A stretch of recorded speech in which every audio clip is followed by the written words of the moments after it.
Então, já começamos a gravação. Então, boa tarde a todos. Meu nome é Miriam Ferraz, eu sou da Coordenação de Negócios Internacionais do Sebrae Rio de Janeiro. É uma satisfação tê-los conosco nessa tarde. A gente tem feito uma série de webinars sobre comércio internacional, sobre exportação, e vamos continuar realizando aí, temos uma programação extensa, e hoje a gente tem um convidado aqui muito especial, que é o Jorge Elias, que vem tratar de um tema que eu considero extremamente estratégico para uma empresa que quer exportar. Haja vista que a gente nota que comumente uma empresa, quando vai formar o preço de exportação, ela não leva em conta uma série de fatores que podem fazê-la ficar menos competitiva no mercado internacional. E hoje a gente vai abordar essas questões aqui nesse tema de formação de preços para exportação. Estamos recebendo aqui o Jorge Elias, que é economista, palestrante, consultor empresarial, tem MBA em Gestão e Desenvolvimento pela UFRJ e é o professor universitário e instrutor master do Empretec da ONU, do Sebrae. Eu queria dizer para vocês que o Sebrae ele tem uma série de serviços que pode colocar à disposição da sua empresa, né? Que vai desde o momento que você toma a decisão de exportar e precisa definir para onde eu vou colocar meus produtos, como eu vou colocar meus produtos, como é que eu vou encontrar meu parceiro internacional, como é que eu vou negociar, como é que eu vou formar esse preço, como é que eu vou embarcar esse produto, como é que eu vou fechar um contrato internacional, que termos, que dicas vocês podem nos dar, né? Para que eu, empresa, chegue lá com sucesso. E o Sebrae, pensando muito nisso e vendo a grande dificuldade que a pequena empresa tem em entrar no comércio internacional e desmistificar isso como um bicho de 7 cabeças, né? E a gente, à medida que a gente vai trazendo essas informações aqui para a sua empresa, a gente percebe que isso vai se diluindo. E vocês vão verificando que é extremamente possível você, pequena empresa, entrar no comércio internacional. Outro ponto também que eu chamo a atenção, se a gente observar a participação do pequeno empresário no Brasil, na pauta de comércio internacional, ela é muito pequena, em torno de 1%. Mas se a gente comparar outros mercados que já têm uma cultura maior para o comércio internacional, essa participação do pequeno empresário chega a 54%. 50%, 54%, e aí pode variar. E é nesse grande desafio que o Sebrae quer trabalhar, ajudar a reverter esse quadro, a apoiar o pequeno empresário que queira colocar o seu produto além das fronteiras do Brasil. Então, Jorge, hoje, seguindo aí a nossa programação, a gente já falou sobre planejamento estratégico, já falamos sobre como você buscar o seu comprador, como você negociar, e hoje a gente vai falar um tema muito importante, que é formar preço. Como você monta o seu preço, cria uma tabela para poder se preparar para uma negociação. Eu vou passar a palavra para o Jorge, a gente vai trocando aí durante toda a explanação deles. Jorge, por favor, assuma a nossa webinar. Muito bem. Seja bem-vindo. Miriam, mais uma vez, muito obrigado pela oportunidade, te agradeço a toda a equipe de apoio do Sebrae. E você tocou em 2 pontos fundamentais, e pontos esses que me atraem para uma palestra dessa e para a área internacional, que é o potencial que nós temos para fazer com que micro e pequenas empresas possam sair desse patamar muito baixo de participação e, com relação ao preço, fazer com que possamos refletir e sermos mais estratégicos para formar o preço, sendo que esse tema é dos temas que mais causam problemas, infelizmente, quando ele não é bem praticado pelas nossas micro e pequenas empresas. A minha palestra ela é muito prática, ela tem 35, 40 minutos e, apesar de todo o aspecto burocrático da formação de preço, eu quero convidar a todos a ter uma leitura diferenciada em relação à formação desse preço. Eu vou explicar por quê ao longo dessa minha apresentação. Vocês fiquem à vontade para colocar as suas perguntas no chat. No finalzinho eu volto para comentar, eu, Miriam, e enfim, vamos começar. Jorge, eu esqueci de dar um recadinho que é importante, pedir a todos para manter o microfone fechado, para não dar microfonia e atrapalhar aí a todos ouvirem, tá? Perfeito. Obrigada, perfeito. Desculpe. Nada, que isso. A minha apresentação já está na tela, só para eu saber. Tá na tela. Legal. Pessoal, a minha história no comércio exterior, eu não vou exagerar no que eu vou falar agora, ela dá uma guinada de 180 graus no ano de 2008, quando o Sebrae, através da Miriam, ela começa a atender mais pontualmente às necessidades de instrutoria e consultoria. A gente começou atendendo a área de petróleo e gás e depois estendemos isso para biotecnologia, economia criativa, multissetorial, como a Miriam vai falar um pouco mais ao final. E com relação ao preço, a gente sempre verifica que essa empresa, participando de uma feira internacional, de uma rodada de negócios, ela geralmente não se baseia em todos os aspectos internos e externos para formar o seu preço.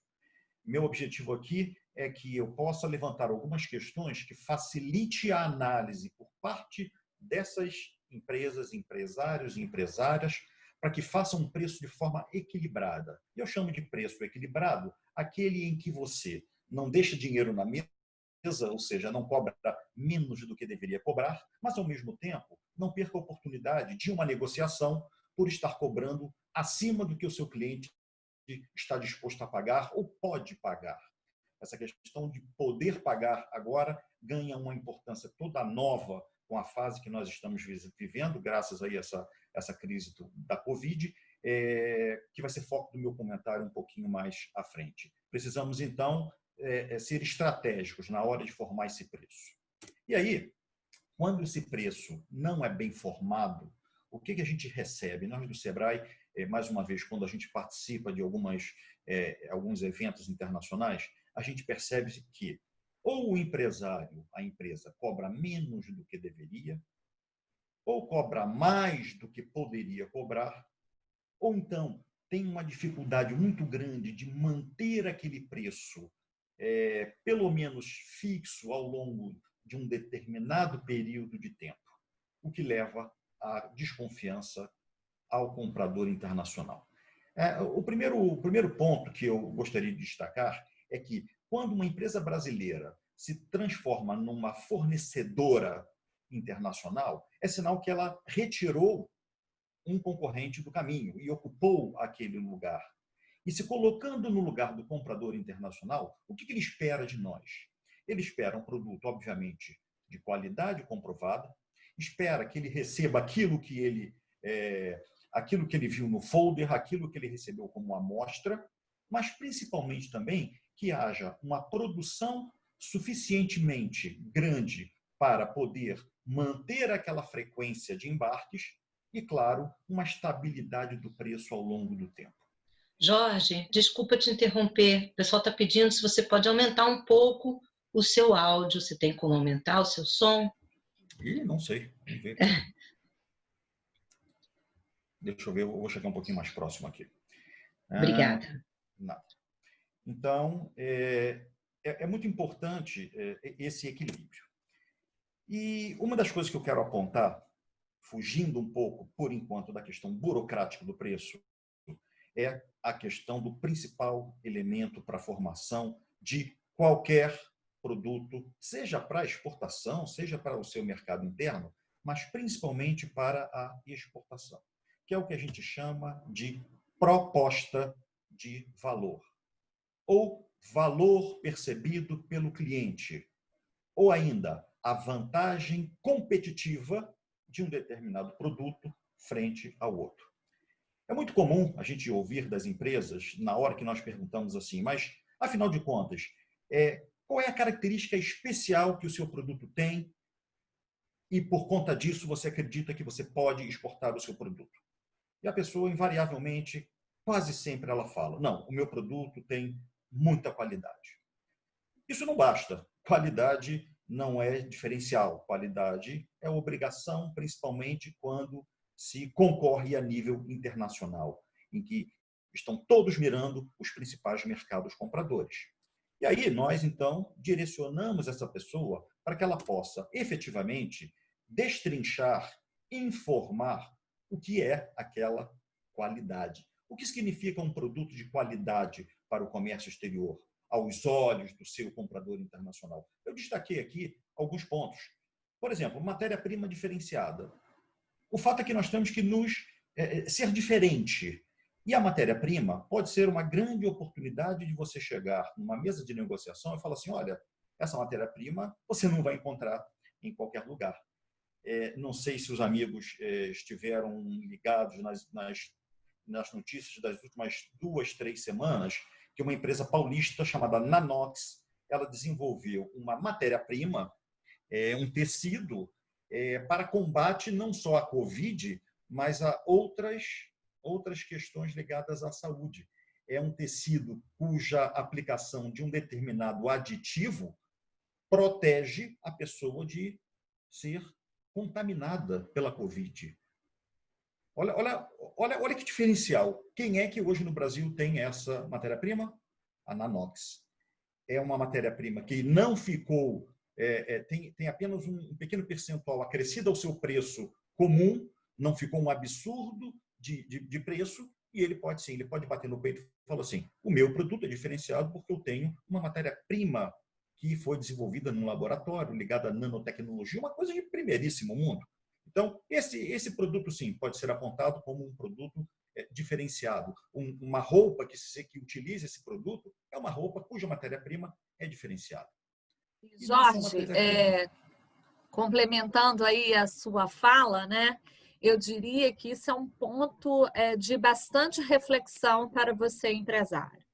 Se a gente, as últimas missões internacionais que a gente realizou e conversando com diversos compradores dos segmentos mais diversos de moda, alimento, biotecnologia, agro, o mercado internacional ele clama por produtos diferenciados. E diferenciados não só no quesito de inovação, mas diferenciados nas suas características intrínsecas.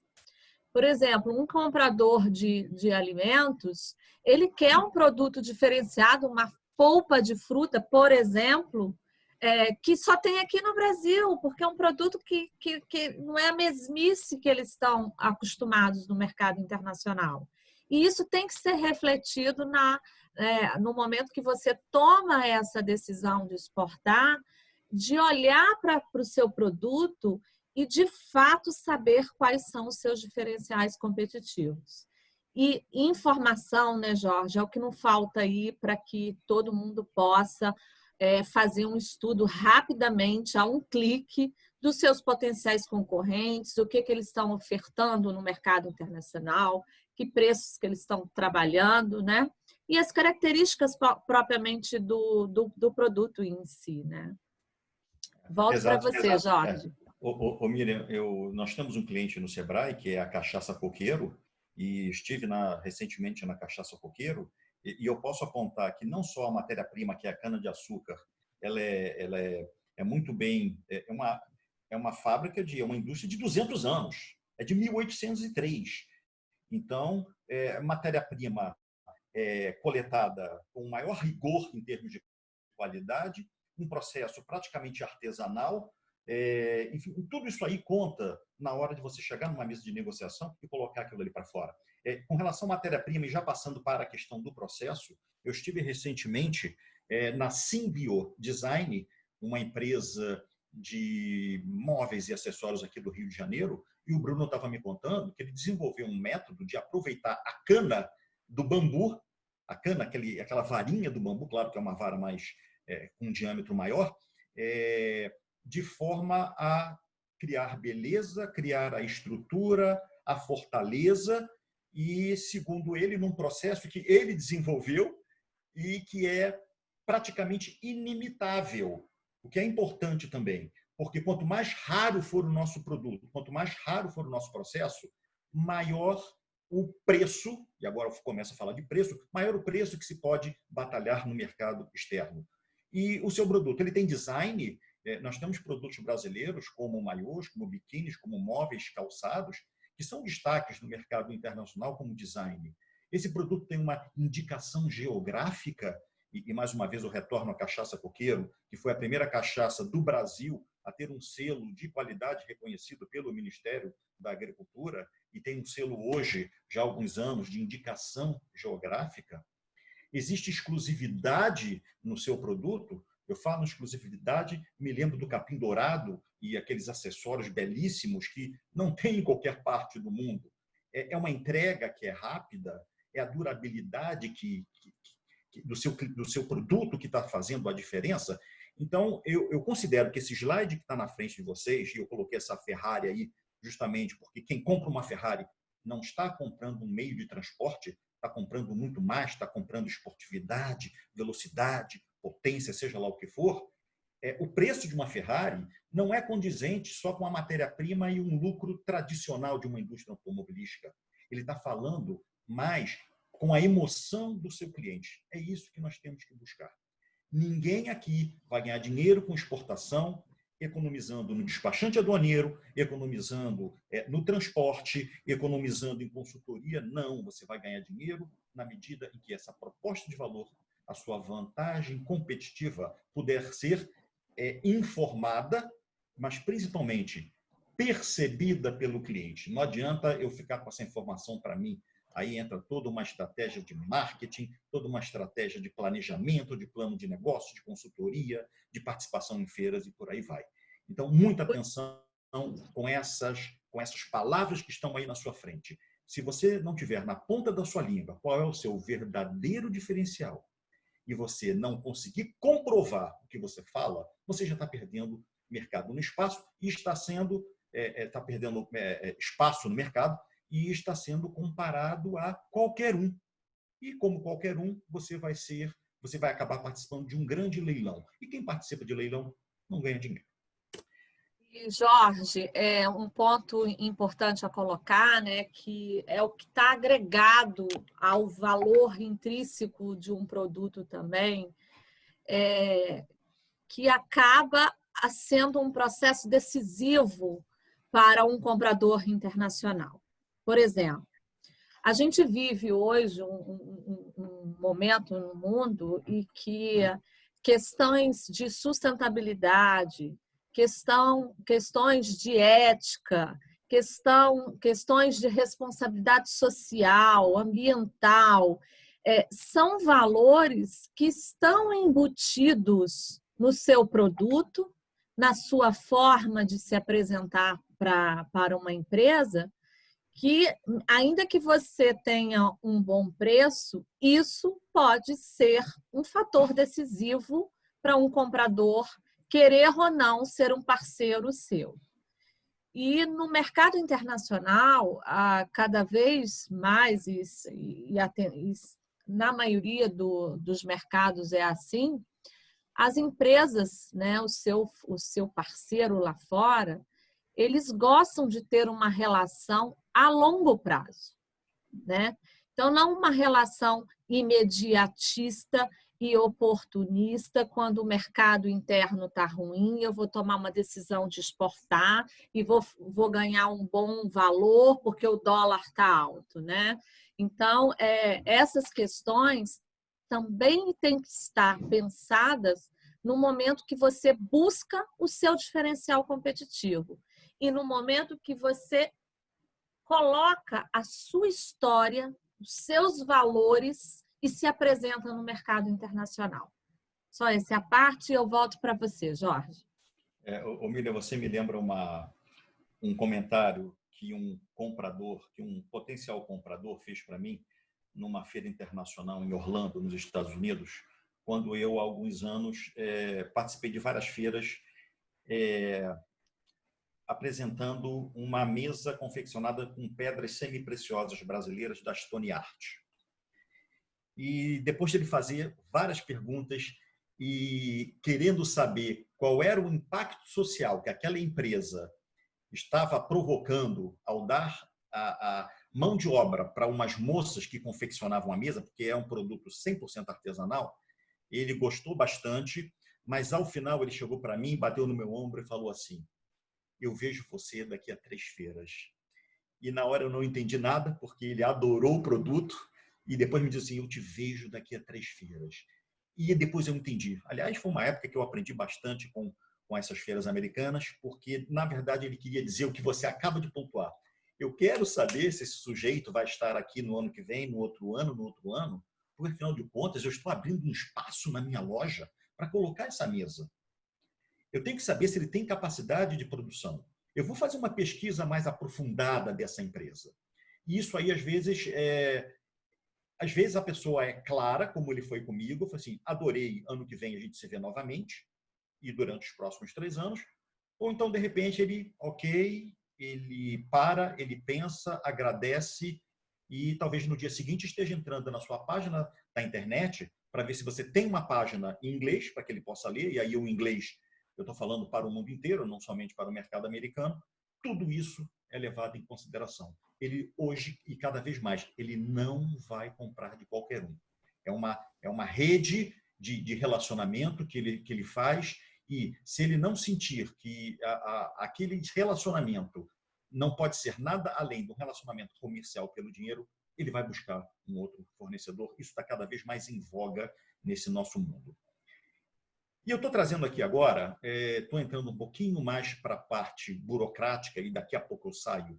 E existem basicamente 2 formas de você formar o seu preço. A primeira coisa que eu digo é que o Brasil, como signatário da Organização Mundial do Comércio, ele tem o direito, e ele coloca isso em prática, de que possamos desconsiderar tributos como ICMS, IPI, PIS, COFINS, IOF, quando esse produto ou matéria-prima for destinada ao mercado externo. Então, isso aí já aumenta a nossa competitividade, porque cá entre nós, se fôssemos pegar o preço de uma camisa e somar o que tem de ICMS, IPI, PIS, COFINS e etc., a gente praticamente não teria chance qualquer de batalhar nesse comércio exterior cada vez mais competitivo.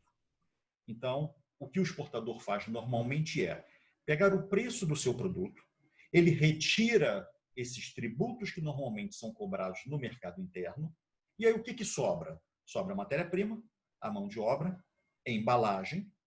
Ele vai retirar também desse produto outras despesas inerentes ao mercado brasileiro, como, por exemplo, se ele tem o frete incluído no preço, ele tira o frete. Se ele tem uma comissão de vendedor incluída no seu preço, ele tira o preço. Até o preço dele ficar o que eu chamo de preço líquido, preço puro, preço da matéria-prima, preço do produto sem nada ali acrescentado.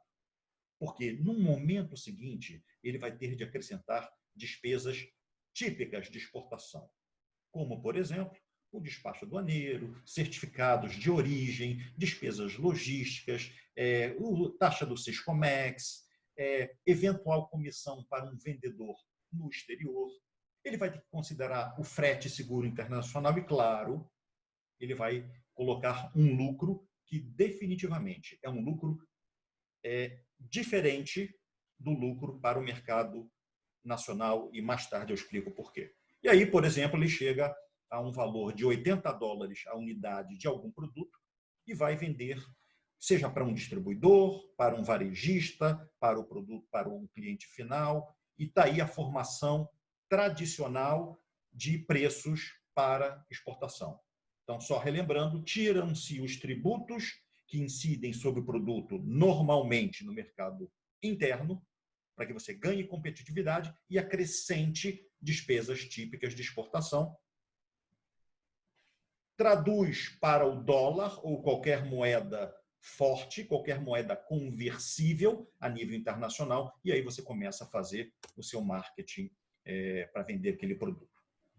No entanto, e reforçando mais uma vez o que a Miriam relembra, a gente tem uma briga muito grande pela frente, porque não sou só eu que quero vender para o mercado europeu, asiático, americano, japonês.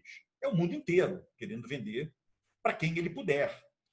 E o que temos reparado, e é até um ponto de vista que a gente tem levado mais a termo nas nossas consultorias, nos nossos treinamentos, é que o fabricante ou a empresa comercial exportadora, ela pesquise por quanto a sua concorrência está vendendo aquele produto lá no exterior, e aí eu coloco um exemplo aí de $70, por exemplo, num varejista francês, e ele faça a conta ao contrário, quase que uma engenharia reversa financeira.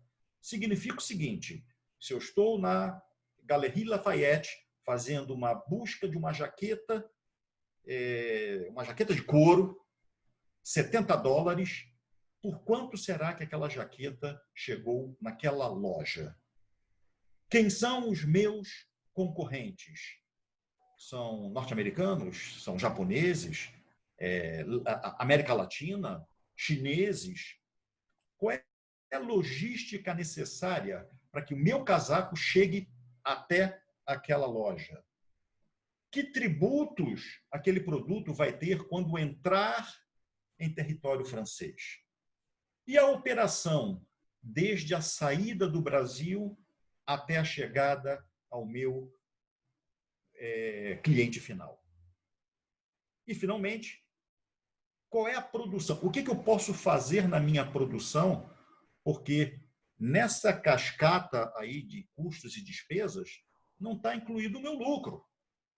Eu até fiz uma brincadeira aí. Puxa, será que vai sobrar alguma coisa para mim, baseado no preço que eu estou pesquisando desse meu concorrente? Mas cada vez mais o que a gente observa é que, se não for feito essa engenharia reversa de pesquisa de preço, a nossa chance de ser competitivo lá fora diminui drasticamente. Ou seja, não basta eu achar que $80 é um ótimo preço, porque se o meu cliente estiver comprando um produto da mesma qualidade por 70, ele não vai nem me dar espaço para eu mandar uma amostra, para eu iniciar uma negociação. E aí, antes que perguntem, de repente já estão até perguntando, beleza, mas como é que eu descubro esse preço? Né? Como é que eu descubro por quanto ele comprou? E aí, pessoal, só tem uma resposta para isso. É o que a gente chama de pesquisa primária. É a pesquisa na fonte. É a pesquisa que você vai bater lá na porta da loja. É a pesquisa que você vai acionar alguém, algum local para fazer essa pesquisa para você.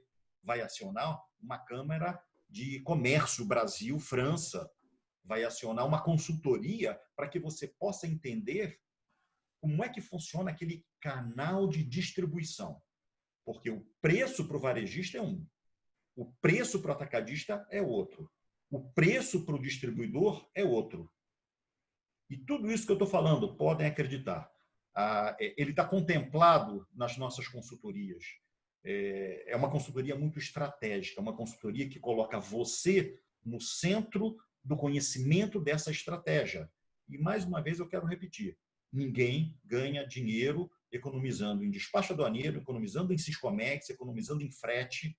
Não, eu tenho que ter inteligência comercial. Tá? Essa equipe nossa, que já vem aí desde 2008, ela é dividida com vários profissionais das mais diversas experiências e a gente tem esse departamento de inteligência. A gente tem um departamento financeiro, a gente tem um departamento de marketing, de negociação. Aliás, estão todos participando aqui como ouvintes.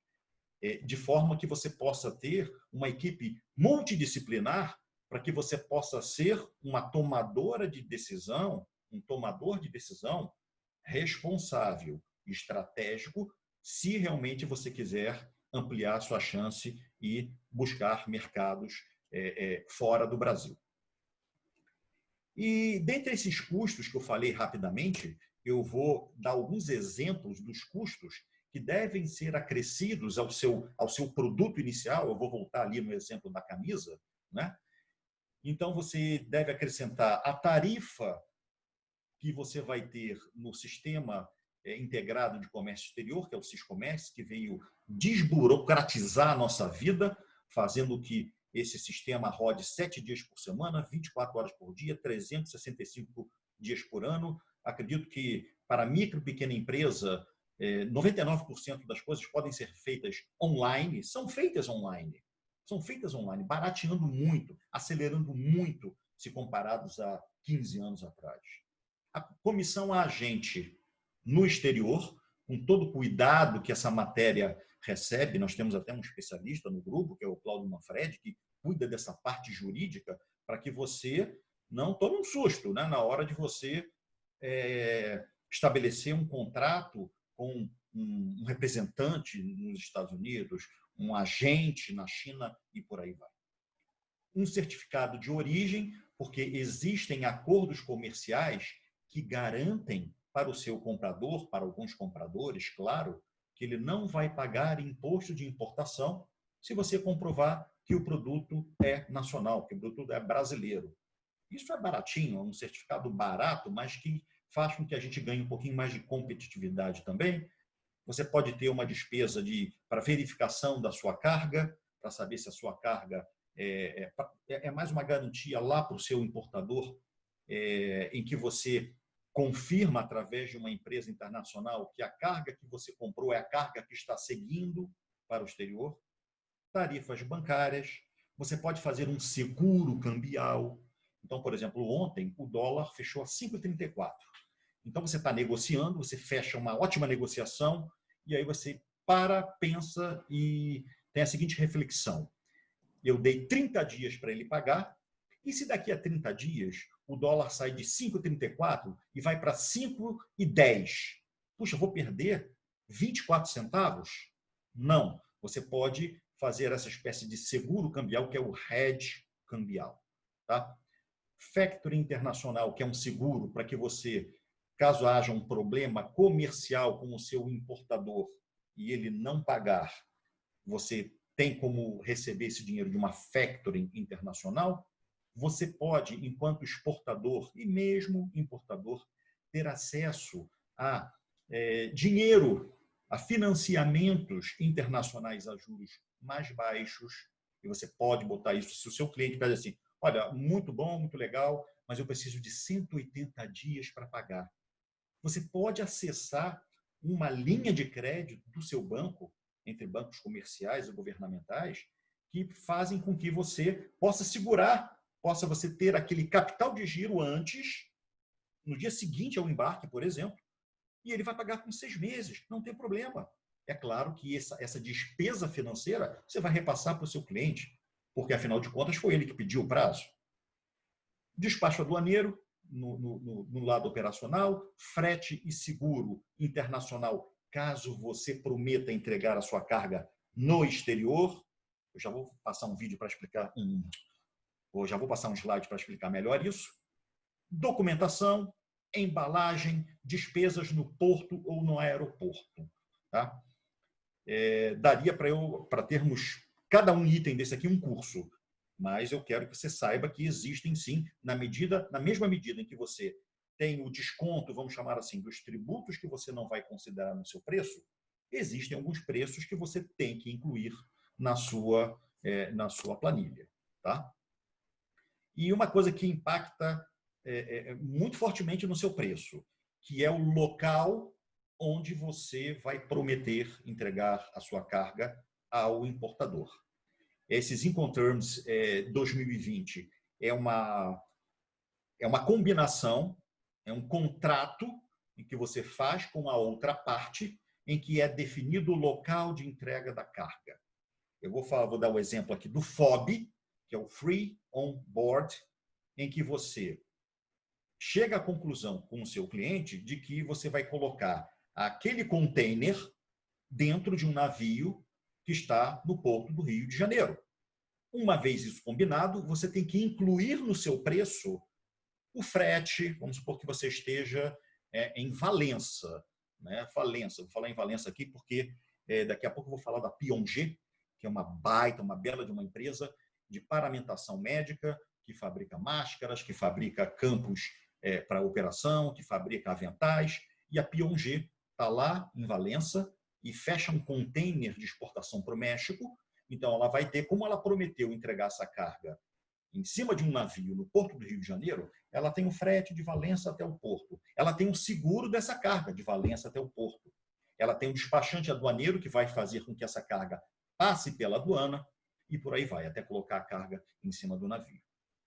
Mas também você pode combinar de entregar essa carga com o transporte pago e o frete pago até a cidade de Nova York, se o seu cliente for americano.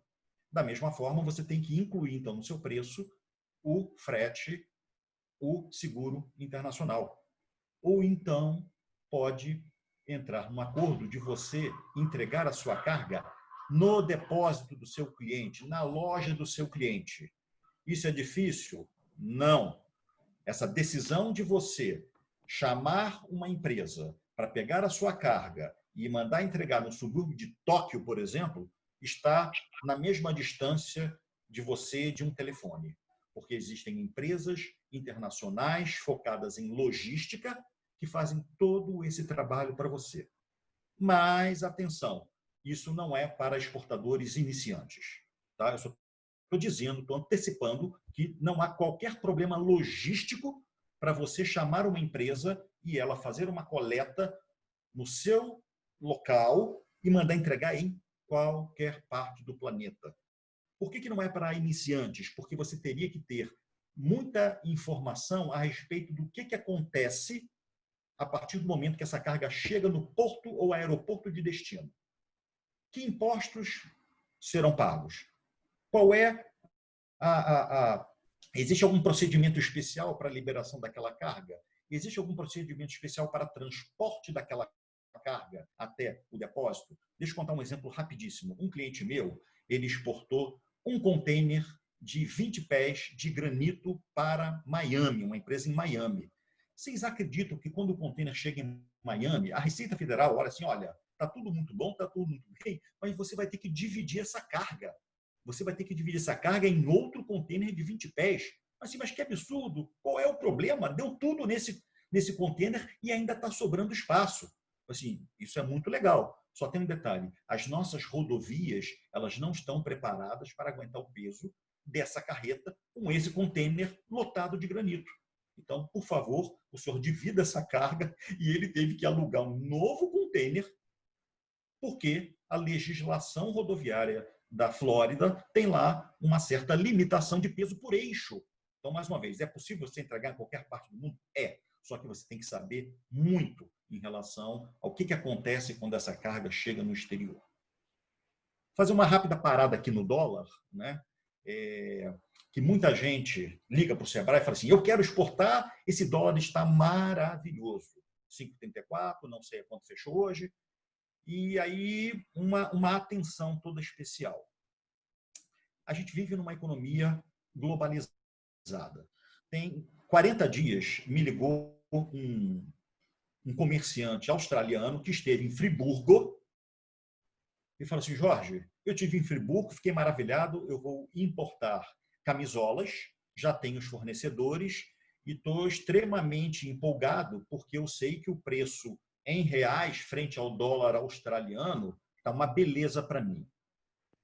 O que eu estou dizendo com isso? Estou dizendo que o sujeito esteve aqui e ninguém vai conseguir, eu vou usar um termo forte talvez, ninguém vai conseguir empurrar um preço elevado em dólar porque ele sabe como funciona a nossa economia.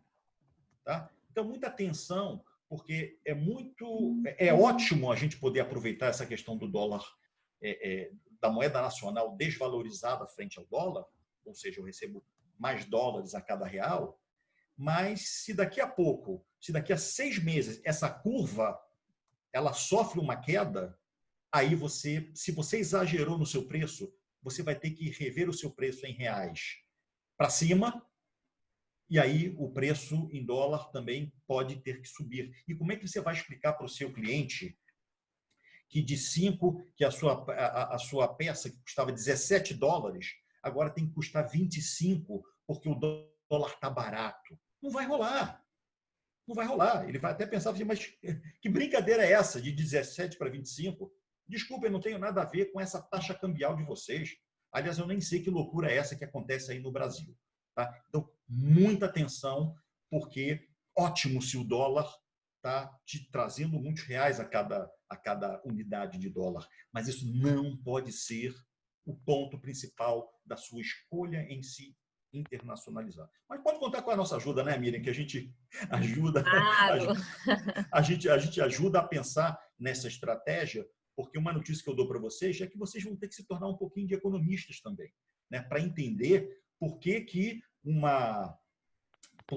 a questão da Amazônia está fazendo com que as pessoas já comecem a olhar assim preocupadas aqui para o nosso mercado. Isso pode prejudicar o nosso mercado e a bolsa sobe, o dólar desce. Vocês vão entender isso e vai ser mais fácil para vocês precificarem. E, definitivamente, não vão dividir o seu valor em reais por qualquer dólar. A gente vai estar junto nessa caminhada. Na verdade, né, Jorge, a gente recomenda sempre ao empresário que acompanhe os cenários, né? A estratégia de internacionalização, ela tem que acompanhar os cenários internacionais. Deixa eu ligar para ela. Roberta, seu microfone está ligado. Liga aí para ela. Você sabe que eu tive, há muitos anos, eu estive numa sala de um operador de câmbio, Miriam.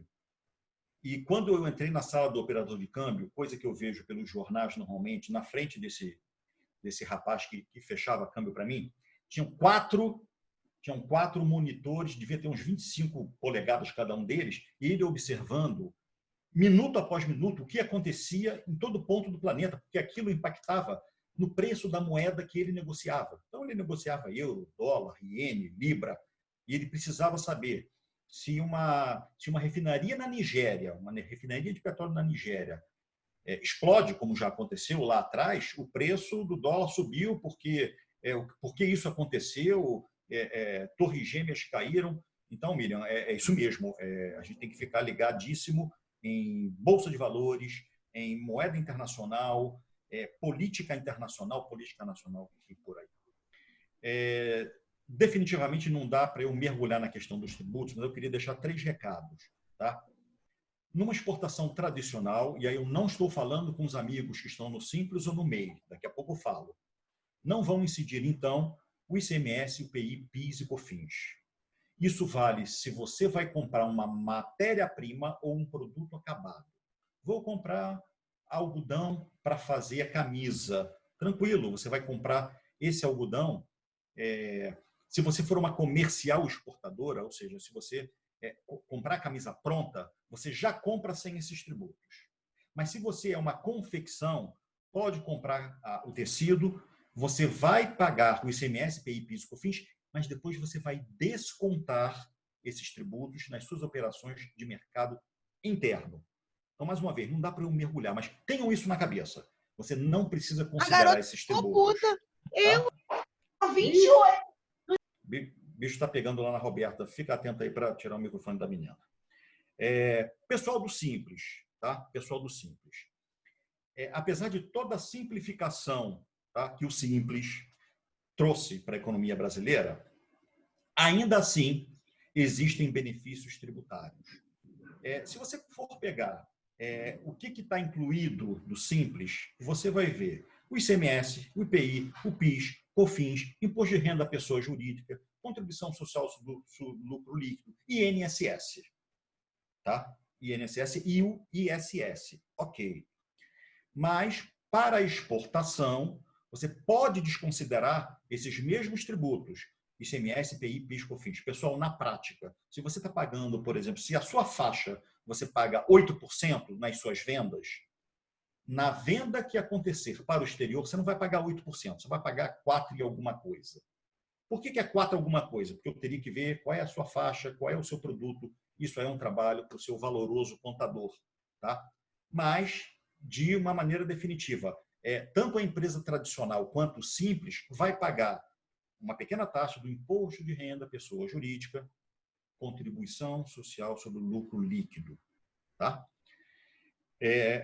MEI. MEI pode exportar? Pode. Não pode exportar, por exemplo, bebidas alcoólicas. Não pode. O MEI também, se um determinado produto... Olha, pouquíssimos produtos têm o imposto de exportação. Pouquíssimos, tá? Como armas, bebidas alcoólicas, o couro de boi cru, que é aquele boi, que é aquele couro que não é trabalhado, isso não se paga. Isso não se paga tributo. Mas, se o MEI quiser exportar esses produtos, ele vai igualmente pagar também o imposto de exportação. A grande questão do MEI é que ele não vai ter desconto. Deixa eu voltar no Simples, desculpe. Se você está faturando lá, se você fatura R$300 mil por mês no Simples, você pode faturar mais R$300 mil para a exportação, sem que isso seja considerado para a sua faixa. Ou seja, você não corre o risco de sair da faixa do seu Simples, considerando as operações de exportação. Tá? Então, você pode, eu estou vendendo 300, vou vender mais 300. Posso? Pode. E esses 300 relacionados à exportação não são considerados como... não vão te tirar da faixa onde você está. Mas, de qualquer maneira, você vai pagar um tributo diminuto, como eu falei. E o MEI também tem um grande problema, se assim pode se dizer. R$81 mil por ano é relativamente pouco para uma operação de exportação. Então, o que eu quero dizer é que, se na primeira tacada o MEI exporta R$40 mil, ele vai abater esses 40 mil dos seus 81 mil anuais e rapidamente pode ter de sair do MEI, né? Do CIMEI. O CIMEI, se você quer mais informações sobre o MEI, procura o CIMEI, que é o simples do MEI. E ali está tudo bonitinho lá. Só jogar CIMEI, tributação, que você vai chegar próximo dessas informações. Então, é uma ótima porta de entrada, o simples, o MEI, mas muita atenção com essas diferenças que você vai encontrar na frente. Para finalizar, também, né, pessoal... Jorge, só complementar isso aí do MEI, que às vezes por as favor. pessoas ficam bastante, questionando bastante, mas tem que atentar que o MEI tem um valor de faturamento. Você não pode ultrapassar esse valor de faturamento, né? Então, só para chamar a atenção de vocês aí nisso. Perfeitamente, são R$81 mil por ano, e se você exportar 50 mil, já abate desses 81. Então, verifica se é isso mesmo, e claro, acontecendo a questão da exportação, eu acho que vai ser um problema bom você sair do MEI e partir para o simples tradicional, em que aí você vai poder ter um limite muito maior. Para finalizar essa questão do preço, que outros fatores vão influenciar a sua formação de preço? Primeiramente, é a classificação do produto. A classificação do produto, como já foi muito bem explicado na palestra anterior pela minha colega e amiga Miriam Kovacs, ela vai determinar que produto é esse, se ele tem imposto de exportação, se ele vai pagar imposto na entrada no país, no exterior, se existe alguma barreira e por aí vai. Então, é muito importante você determinar, através da NCM, da Nomenclatura Comum do Mercosul, que produto é esse que você quer exportar. Tá? Canais de distribuição. Você vai vender para quem? Vai vender e-commerce para consumidor final? Vai vender para o lojista? Para o distribuidor? Para uma trading company? Tudo isso, na medida em que você está vendendo, que você está evoluindo no canal de distribuição, você tem que mudar o seu preço. Em rápidas palavras, se você vende por $100 para um cliente final, se você for vender para um distribuidor, você não vai vender por $100, você vai ter que vender por 40, por 50 talvez. Tá? Custos locais no exterior. Então, se você quiser entregar o seu produto no exterior, tem que saber que custos extras podem ter no exterior. Principalmente a concorrência. O que a concorrência está fazendo no exterior? Quais são as margens praticadas no exterior? Então, você pode ter uma margem maravilhosa aqui no Brasil. Pode ter uma margem de lucro de 65%. E aí você chega num mercado mais maduro, que é o mercado americano, essa margem de 65% cai para 25%. Mas também eles têm mais poder de barganha do que nós. Então, e um mercado consumidor muito mais poderoso do que o nosso. Vale a pena eu diminuir a minha margem? É a sua resposta. A sua estratégia comercial também pode apontar para o seguinte: eu vou entrar com uma margem de lucro bem baixinha e aos pouquinhos eu vou começar a conhecer o mercado e aumentando aqui, aumentando ali. Ok. Tem que saber se existem barreiras que podem prejudicar a entrada ou podem tributar de forma excessiva o seu produto. Isso a NCM te dá. O contexto local ou mundial. Por exemplo, o que vai acontecer? A gente estava conversando muito, a gente conversa muito isso nas nossas reuniões de equipe. A Miriam falou no início, né, que o Brasil ele tem acessado mercados diferenciados e o início desse ano foi bem empolgante porque nos 3 primeiros meses do ano, as nossas exportações para o Sudeste Asiático, estou falando de Malásia, Laos, Camboja, Filipinas, olha, foi um espetáculo. Por quê? Porque está migrando aquela mão de obra barata que era chinesa, está migrando para o Sudeste Asiático. E a gente está vendendo muita matéria-prima para esses novos países parceiros. Quer dizer, o Brasil já vendia, mas explodiu a venda no início desse ano. Gente, isso é uma oportunidade ímpar para a gente, né, Miriam? A pandemia, ela ampliou e diversificou oportunidades de novos mercados que não eram tradicionais de exportação do Brasil e que a gente está tendo muita demanda, né? Eu vi aí muita gente perguntando sobre alimentos, sobre bebidas, o quanto isso está sendo forte nesse momento. Eu queria só chamar a atenção para um ponto que o Jorge colocou sobre classificação tarifária, sobre estratégia comercial e barreiras, que às vezes a gente passa muito desapercebido por esse assunto, mas ele é extremamente relevante porque ele pode permitir que você tenha mais competitividade lá fora. Ora, se o Brasil tem um acordo econômico, por exemplo, com o Chile, em que reduz o imposto de importação, eu preciso saber disso. Porque se meu preço vai chegar mais barato do que os Estados Unidos, por exemplo, ou outro país que não tem acordo com o Chile, eu vou ter uma vantagem comparativa.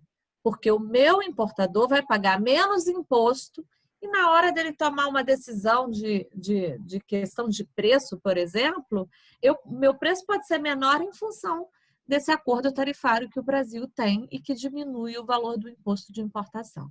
Então, eu acho isso extremamente relevante para quando você estiver compondo o preço, você se atentar a esses acordos econômicos e também fazer uma classificação correta da sua mercadoria, já que todos os tributos e tratamentos administrativos advêm do Código da Nomenclatura Comum de Mercadorias que você classifica. Então, se você faz uma classificação errada, você pode incorrer no risco de não estar na NCM, que pode te dar esse benefício tributário de um acordo econômico, por exemplo.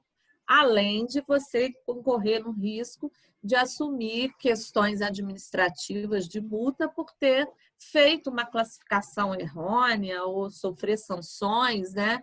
Então, é muito importante que vocês coloquem. Pensem sobre isso, né, Jorge? Ô, Miriam, você tá falando sobre acordos econômicos e a gente tem uma... É relativamente simples você descobrir se existe o acordo ou não existe o acordo.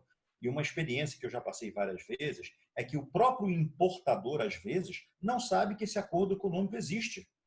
Então, é um benefício que, na verdade, não é para o exportador, é um benefício que é para o importador, que vai pagar menos ou até zero de imposto de importação, e, às vezes, nem ele sabe. Né? Então, você veja como é importante a nossa preparação, enquanto negociadores internacionais, para sentar à mesa e falar assim, olha, o preço é esse aqui, mas eu quero chamar a atenção. Você não vai pagar imposto nisso aqui porque você é parceiro do Brasil no Mercosul.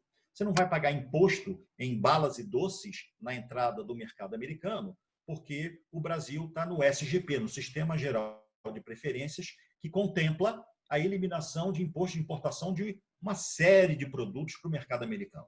Isso é um dever de casa que eu não posso deixar na mão do meu importador dele saber. Eu tenho que estudar isso. E para fechar, a questão de oferta de transporte, rapidamente, um último case que eu quero contar. Há muitos anos eu fiz um planejamento de exportação de uma cachaça do Rio de Janeiro para a Alemanha. E quando eu fui buscar o preço, aí eu fui fazer aquela questão do frete internacional. E quando eu acionei o meu despachante aduaneiro, ele, 3 dias depois, eu cobrando ele, falou assim: Antônio, não é possível, cadê o preço? Cadê o preço? Uma semana depois ele me liga: Jorge, não, é o seguinte, as principais companhias marítimas não transportam cachaça para a Europa, porque eles têm acordos com os fabricantes de vinhos, de uísques e de champanhes, e se a gente pega o transporte de uma cachaça brasileira, que é um potencial concorrente, eles simplesmente cortam o contrato conosco. Resultado, no meu planejamento de frete internacional, o frete ficou 15% mais caro, que eu tive que ir pelo norte da Europa para chegar por Hamburgo. Olha que coisa interessante quando você resolve mergulhar na questão de planejamento de uma exportação. Mas só para terminar esse slide e ir para o último, mais uma vez, proposta de valor. Tudo isso aí fica num segundo momento quando você efetivamente tem uma proposta de valor muito interessante para o seu produto, como esses 6 exemplos que eu trago aí, que cachaça Correiro, eu já falei que é uma cachaça diferenciada, que tem indicação geográfica. A M, que esteve participando há algumas semanas da nossa live com a Ana Luísa, e o tecido dela é pintado à mão. São produtos maravilhosos, pintados à mão. Além do design brasileiro, além da graça do design brasileiro, é um tecido pintado à mão, ou seja, não é qualquer produto, não é qualquer roupa. A Stone Art, que utiliza uma técnica italiana de 500 anos, chamada pietra dura, que é cortar pedras em tamanhos micro e depois as moças na indústria colam uma a uma para formar o desenho que você quiser. Eu estava conversando com o senhor Miguel há alguns anos, ele falou que no mundo, naquela época, ele só conhecia 2 pessoas que faziam isso. Uma pessoa que estava na Itália e ele aqui em Duque de Caxias, e tem a lojinha dele lá, lojinha dele lá na Avenida Atlântica. Então, isso é diferencial. A Nanox, que eu já falei do tecido, a bananada da Flormel, que eu recentemente participei de uma operação, eles estão enviando para o Canadá. A Piongé, que é uma empresa que está em Valença, que não perde em nada em termos de competitividade para 3M do Brasil e para 3M mundial. E a GE Selma, a gente fez um belo trabalho lá, né, Miriam? Capacitando a área de comércio exterior da GE Selma, e uma coisa que vai me marcar para sempre nesse trabalho nosso da GE Selma. A GE Selma é uma empresa petropolitana que faz manutenção e conserto em motores de avião, chamado tradicionalmente de turbina. E uma coisa que o gerente dele estava informando era o seguinte: o feedback que eles recebem, que ele recebeu uma vez de uma empresa americana que é cliente da GE Selma. Ele falou: olha, eu tenho uma empresa aqui nos Estados Unidos que está a 5 quarteirões de mim, mas a GE Selma está a uma porta, graças ao processo que a GE Selma desenvolveu para receber essa turbina, em Petrópolis, rapidamente. Não dá para ficar parado com essa turbina, porque, afinal de contas, seja para... Deixa eu jogar fora isso aqui. Não dá para ficar parado uma turbina no aeroporto, então ela sobe a serra, desce a serra e ela vai equipar o avião que está parado lá. Então, rapidamente é isso que eu queria dizer. Como eu falei, cada slide desse, né, Bira, dá para a gente fazer um curso, mas eu espero que eu possa ter levantado algumas questões e que os animem, né, para enxergar o comércio exterior brasileiro de uma forma com mais oportunidades, mas mirando sempre no nosso diferencial, e não faltam diferenciais para a gente. Jorge, o chat está bombando aqui. Muita gente mesmo? Com muitas perguntas e a gente vai ter o maior prazer de responder. Fiquei feliz de ver gente aqui torcendo por nós brasileiros, porque eu acho que a gente, às vezes, tem um pouco da síndrome, falei isso ontem numa live que eu participei, um pouco da síndrome do patinho feio, né? De achar que o nosso produto, o nosso serviço não pode ir lá para fora. E quando a gente começa a olhar mais atentamente para isso, a gente vê que não tem nada disso, que o nosso produto tem qualidade, tem valores, tem diferenciais muito claros. O que falta é uma proatividade maior nossa, né? Para que a gente seja mais ativo nesse processo de exportação.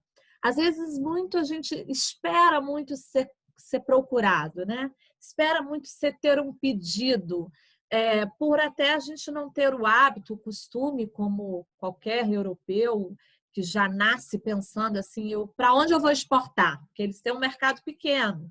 Então, eles já nascem pensando isso. E a gente, como tem um mercado muito grande, às vezes a gente demora a pensar sobre isso, mas a gente precisa ter uma mentalidade que nos coloque mais abertos, né, para alcançar novos voos e possibilitar com que a sua empresa possa aumentar a receita, diluir risco, diversificar mercados, enfim.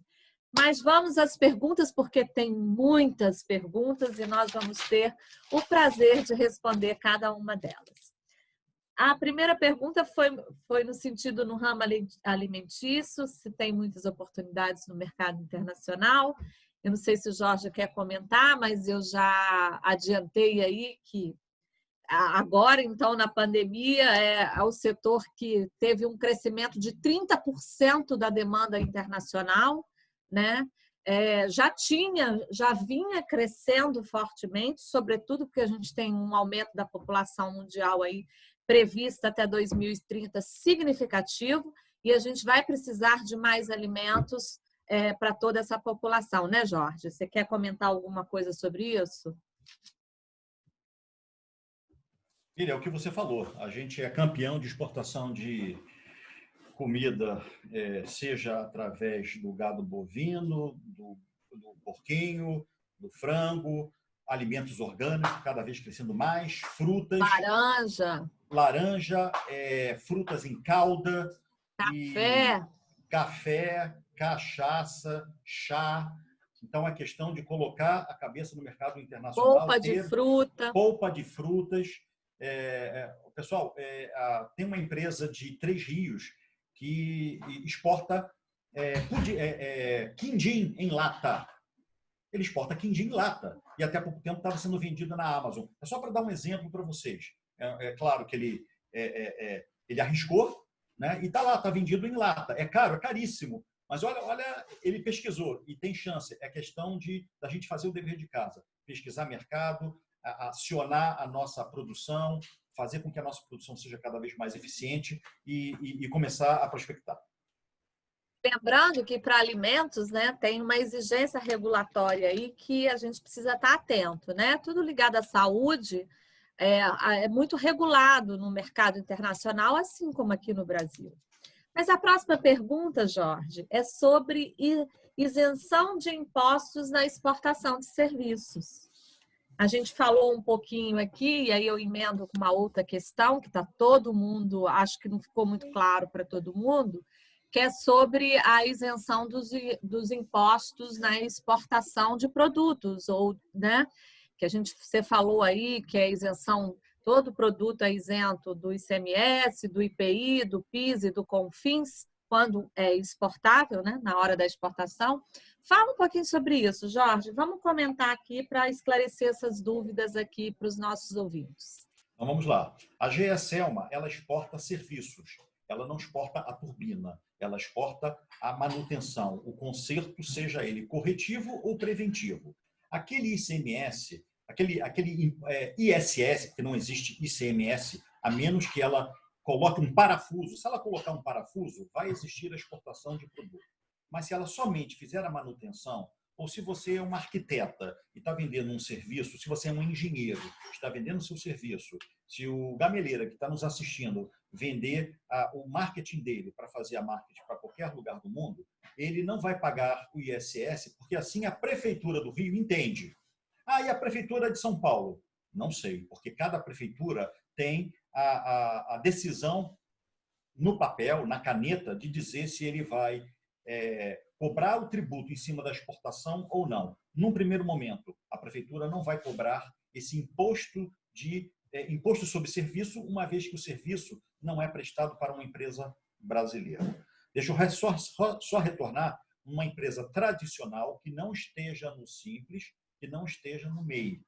Essa empresa, se ela for uma fabricante de camisas, ela vai comprar o tecido com todos os tributos, mas durante as suas vendas para o mercado interno, ela vai descontar aquilo que ela pagou na compra da matéria-prima para exportação e vai deixar de pagar aquelas vendas do mercado interno. Em outras palavras, ela pode abater das vendas para o mercado externo os tributos. Se essa pessoa tiver uma empresa comercial exportadora, que é aquela empresa que compra a camisa pronta e vende a camisa pronta, ela já vai comprar essa camisa da Hering, por exemplo, já sem os tributos. Já vai comprar a televisão da Sony já sem os produtos e, claro, vai existir um controle da Receita Federal para saber se aquele produto que você adquiriu com os tributos suspensos vai ser exportada. Assim que você comprova a sua exportação, a Receita Federal dá baixa na sua conta corrente desses tributos suspensos, né? E eu acho que talvez até, Miriam, a gente possa depois pensar numa live para falar mais sobre essa tributação, que é bastante extenso. E é bastante complexo, né? E é Mas é bastante complexo. importante dizer, para ficar bem pontuado para vocês, que tem isenção de tributos na exportação, qualquer empresa que exportar. Então, é ICMS, PIS, CONFIS, IPI, né? Vamos deixar isso bastante claro e você pode fazer a dedução disso no entorno do processo produtivo também, né? Miriam, só para botar em observação, as empresas no Simples, elas não têm essa prerrogativa já por estarem no Simples, mas vão pagar menos tributos do que pagariam normalmente. E a do MEI também não tem esse benefício do crédito tributário, tá? Com relação aos Incoterms, como estes custos são agregados no preço de exportação, né? A pergunta veio assim, mas explica aí, Jorge. Muito bem, eu vou fazer a comparação entre dois Incoterms, tá? O Incoterm, que é o FOB, no qual você coloca a sua carga a bordo de um navio que está ancorado na Baía de Guanabara. Então, toda a sua obrigação está desde sair da sua loja, da sua fábrica, considerando todos os custos até que aquela carga esteja a bordo do navio. Esse é o chamado FOB Rio de Janeiro 2020. Mas o seu comprador diz assim, me faz um favor, facilita a vida para mim, paga para mim o transporte internacional. Você paga para mim, mas eu vou te dar o dinheiro. Eu só quero que você contrate para mim o transporte aí, já pague o transporte aí, e inclui isso no preço para mim. Isso seria o custo e frete. Tá? Então, são 11 termos, são 11 pontos, desde a saída da sua fábrica até a chegada no seu cliente, em que você vai ter que calcular que tipo de custo e responsabilidade você tem. Quando você compra um livro pela Amazon, você está comprando no Incoterm chamado DDP, Delivered Duties Paid. Significa que recebi o livro, ou recebi o tênis, recebi o óculos, com tudo incluído. Eu não quero saber de ir na alfândega, de pagar tributo, não. Quanto é que custa? Esse óculos vai custar para você $70 convertido para o câmbio do dia. Perfeitamente, pode mandar. É o DDP. FOB em cima do navio, custo e frete é em cima do navio, mas você paga o frete internacional. Tá? É fundamental, tá, pessoal, conhecer os Incoterms, porque a cada ponto que você evolui até chegar ao seu cliente, é um custo e uma responsabilidade que você tem que assumir. Jorge, tem outra questão aqui. Gostaria de saber se compensaria mandar agora amostras de pranchas para uma determinada exportação ou aguardaria frente. E mais, né? Se para mostruário envolve pagamento de taxas e etc. Então, vamos lá. A Receita Federal, ela considera a amostra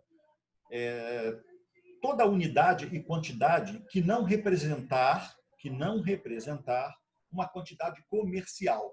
Você pode mandar 2 camisas de amostra, você não pode mandar 10 camisas de amostra. Um exemplo prático, tá? Eu mandei certa vez algumas sandálias havaianas de amostra mesmo para a Inglaterra, e o Exporta-Fácil me ligou dizendo assim: Jorge, olha, deu um probleminha aqui, eu só estou esperando você autorizar para que a sua exportação siga. Eu falei assim: não, pode falar. A Receita Federal não vê problema nenhum, mas, na verdade, ela só quer autorizar o embarque de um pé de cada modelo. Por quê? Porque eu mandei uns 15 pares. Esses 15 pares como amostra, a Receita Federal falou assim: opa, 15 pares de amostra? Ah, não, mas é para mostrar os desenhos que tem. Ah, então beleza. Então é suficiente mandar só o pé. Então a amostra, geralmente, ela não vai ser taxada, ok? Ela não vai ser taxada. Dependendo da quantidade, você pode até abrir mão de receber por aquela amostra, mas isso depende de cada unidade da Receita Federal no Brasil. Com relação à exportação de amostras de pranchas de surf, por que não? Essa é a pergunta que eu te faço. Por que não? O que poderia estar impedindo você enviar? Se tem alguém interessado na sua amostra, mande.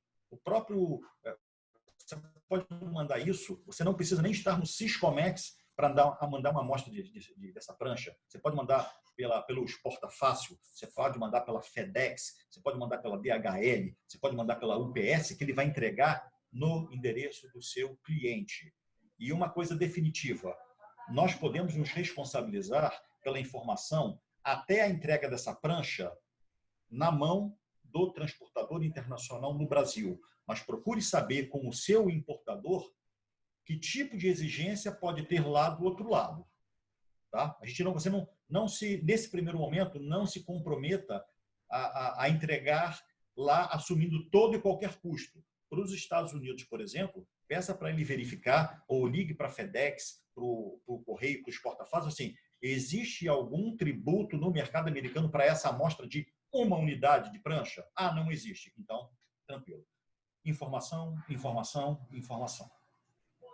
Jorge, a gente está caminhando para o final, eu vou responder mais 2 perguntas aqui, mas nós vamos estar respondendo as demais questões via e-mail e a cada um das perguntas que não forem respondidas, porque são muitas as perguntas, né? Explicar melhor... Ele pede para a gente falar um pouco sobre como que é a questão do acordo internacional na formação de preços, né?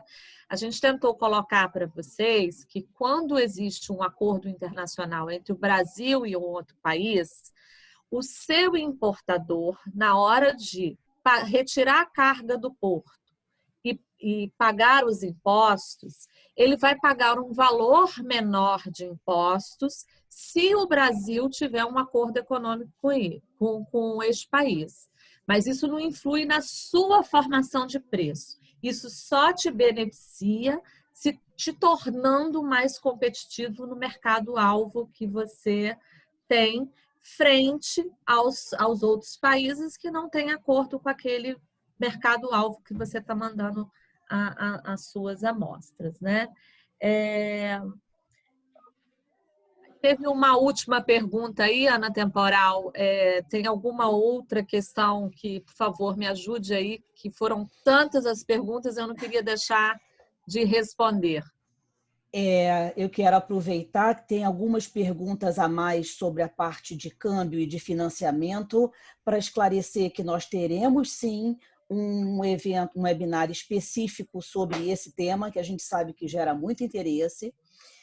E tem perguntas sobre congelados. se tem custo adicional para exportar produto refrigerado, congelado. Como é que é isso?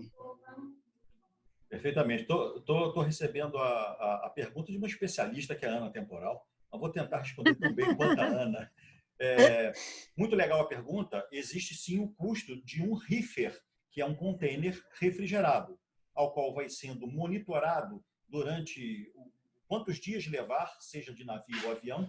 Tem um termômetrozinho lá que vai monitorando a temperatura interna, de forma que seu produto possa chegar congelado ou refrigerado.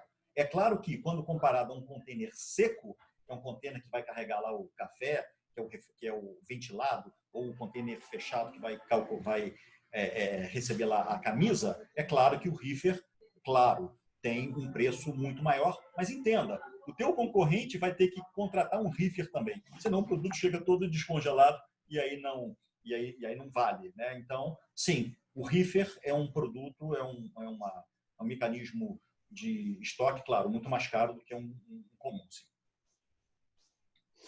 Bom, eu acho... acho que já estamos adiantados. Pode fazer a né, última, Miriam? Ana. Faça a última aí e a gente encerra. Produtos de beleza feitos no Brasil são isentos de impostos para exportação? É uma pergunta importante para o setor de cosméticos, é muito importante, especialmente aqui no Rio de Janeiro. Jorge, pode responder. Sim, os cosméticos Eu complemento. Os cosméticos estão contemplados, sim, com toda essa cadeia de desoneração de tributos. E aí, vou só para finalizar, antes da Miriam falar, muita atenção, porque é o tipo de produto que vai requerer um órgão anuente, que é um órgão que vai estipular a autorização para esse cosmético sair daqui, uma vez que ele impacta na saúde das pessoas. Então, você pode ter uma Anvisa, por exemplo, um shampoo vai exigir Anvisa, que é um processo bem mais burocratizado, mas em termos... Você pode comprar a matéria-prima sem tributos, você pode comprar o cosmético pronto sem tributos, mas, de qualquer maneira, você vai ter que passar por uma verificação extra pela Anvisa, por exemplo. E no país de destino, com certeza, o seu importador também vai passar por esse registro, por exemplo, FDA ou tantos outros em cada um dos países, de que autoriza ele fazer essa importação. Então, tem que ficar muito atento a produtos ligados à saúde humana, alimentos, bebidas, cosméticos, porque normalmente esses produtos têm uma exigência regulatória a ser cumprida. Tá? Então, com isso, a gente encerra. Eu queria lembrar, antes de passar as considerações finais do nosso palestrante, lembrar que no dia 22/7, a nossa próxima webinar, a gente vai estar falando sobre negociação e marketing internacional. Como você negociar? Em que bases você pode negociar um bom contrato, né? Muitas vezes a pessoa, antes de se preparar para negociar, não leva em conta até mesmo o perfil do seu interlocutor. E até onde você pode chegar nessa negociação? Será que você pode, aí a gente falou de formação de preço, também tem toda a parte de recebimento, eu posso pedir um valor antecipado, ou eu vou fazer uma carta de crédito, enfim, todas essas questões são muito importantes e serão abordadas. Antes de eu fazer o encerramento, eu vou passar para o Jorge fazer suas considerações finais. Miriam, mais uma vez, muito obrigado pela oportunidade, a toda a equipe de apoio. Quero novamente convidar para a próxima live, que vão ter os meus amigos e colegas Miriam Kovacs e meu professor Gabriel Segades. Aí todo mundo é professor meu também.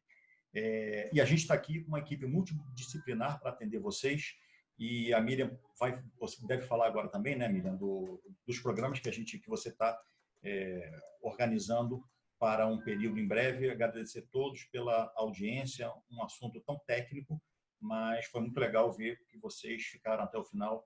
Agradeço mais uma vez a oportunidade a todos.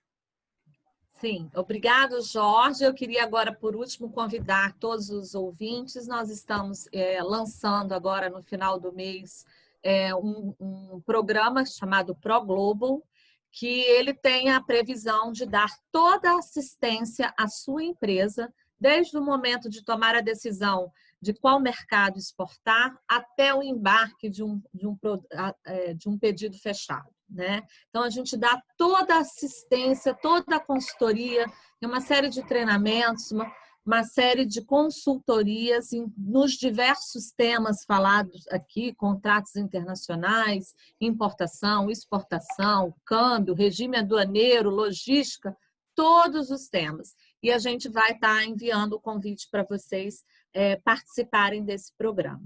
Eu agradeço imensamente a participação de todos, chamando a atenção para a nossa próxima webinar do dia 22/7 e informando que em breve nós vamos comunicar sobre a inclusão de câmbio e de outras sugestões que eu pude passar rapidamente os olhos aqui nos comentários. É muito importante a sua sugestão, os seus comentários, a gente agradece. Estaremos trabalhando para trazer essas oportunidades para a sua empresa e estar melhorando cada vez mais a prestação de nossos serviços. Jorge, muito obrigada a todos os ouvintes, aos nossos consultores que estiveram aqui nos auxiliando, toda a equipe, e uma boa noite a todos. Está encerrado a nossa webinar. Miriam, antes de encerrar, eu só gostaria de pedir para que as pessoas respondam a nossa pesquisa de satisfação.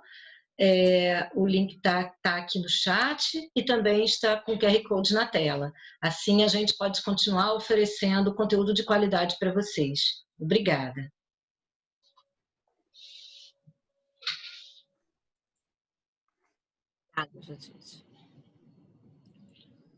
Vou deixar aqui mais um pouquinho para que quem não conseguiu ainda pegar o link já consiga, tá?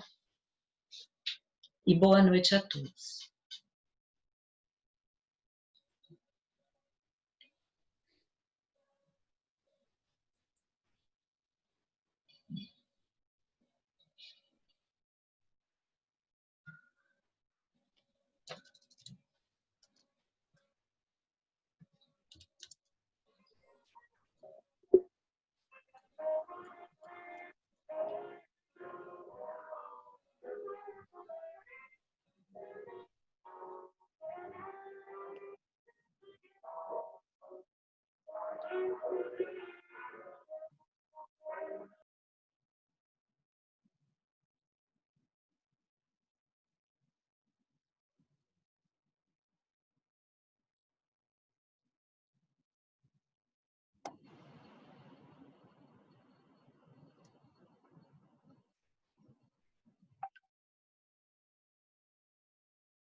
Obrigada, boa noite a todos. Vamos encerrar o evento.